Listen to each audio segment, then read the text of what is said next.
Miraculous Journey of Edward Tulane, Chapter 17. Bryce slung Edward over his shoulder. He started to walk. "I come to get you for Sarah Ruth," Bryce said.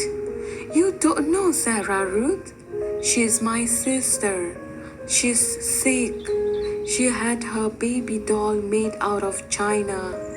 She loved that baby doll, but he broke it. He broke it. He was drunk and stepped on the baby's head and smashed it into 100 million pieces. Them pieces were so small, I couldn't make them go back together. I couldn't. I tried and tried." At this point in his story, Bryce stopped walking and shook his head and wiped at his nose with the back of his hand. "Sarah Ruth ain't had nothing to play with since. He won't buy her nothing. He says she don't need nothing. He says she don't need nothing because she ain't gonna live. But he don't know." Bryce started to walk again. "He don't know," he said. Who he was not clear to Edward. What was clear was that he was being taken to a child to make up for the loss of a doll. A doll? How Edward looked at dolls, and to be thought of as a likely replacement for a doll offended him. But still it was, he had to admit, a highly preferable alternative to hanging by his ears from a post. The house in which Bryce and Sarah Ruth lived was so small and crooked that Edward did not believe at first that it was a house. He mistook it instead for a chicken coop. Inside, there were 2 beds and a kerosene lamp, and not much else. Bryce laid Edward at the foot of one of the beds and then lit the lamp. "Sarah," Bryce whispered. "Sarah Ruth, you got to wake up now, honey. I brung you something."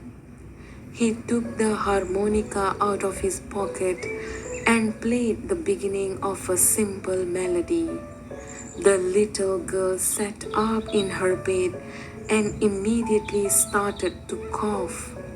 Bryce put his hand on her back. "That's all right," he told her. "That's okay." She was young, maybe 4 years old, and she had white blonde hair, and even in the poor light of the lamp, Edward could see that her eyes were the same gold-flecked brown as Bryce. "That's right," said Bryce. "You go on ahead and cough." Sarah Ruth obliged him. She coughed and coughed and coughed.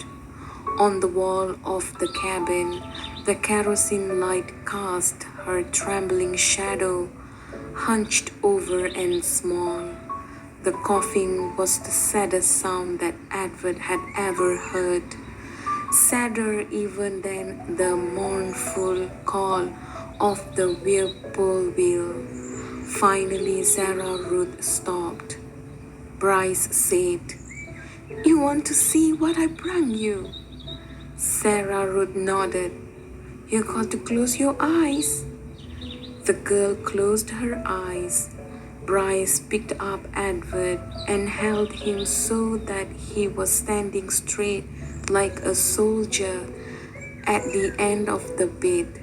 "All right now, you can open them." Sarah Ruth opened her eyes, and Bryce moved Edward's china leg and china arms so it looked as if he were dancing. Sarah laughed and clapped her hands. Rabbits, she said. He's for you, honey, said Bryce. Sarah Ruth looked first at Edward and then at Bryce and then back at Edward again, her eyes wide and disbelieving. He's yours. Mine? Sarah Ruth, Edward was soon to discover, rarely said more than one word at a time. Words, at least several of them strung together, made her cough. She limited herself. She said only what needed to be said. Yours, said Bryce. I got him special for you. This knowledge provoked another fit of coughing in Sarah Ruth, and she hunched over again. When the fit was done, she uncurled herself and held out her arms. That's right, said Bryce. He handed Edward to her. Baby, said Sarah Ruth. She rocked Edward back and forth and stared down at him and smiled. Never in his life had Edward been cradled like a baby. Evelyn had not done it, nor had Nellie, and most certainly Bull had not. It was a singular sensation to be held so gently and yet so fiercely, to be stared down at with so much love. Edward felt the whole of his china body flood with warmth. You going to give him a name, honey? Bryce asked. Jangles, said Sarah Ruth without taking her eyes off Edward. Jangles, huh? That's a good name. I like that name. Bryce patted Sarah Ruth on the head. She continued to stare down at Edward. Hush, she said to Edward as she rocked him back and forth. From the minute I first seen him, said Bryce, I knew he belonged to you. I said to myself, that rabbit is for Sarah Ruth for sure. Jangle, murmured Sarah Ruth. Outside the cabin, thunder cracked and then came the sound of rain falling on the tin roof. Sarah Ruth rocked Edward back and forth, and Bryce took out his harmonica and started to play, making his song keep rhythm with the rain.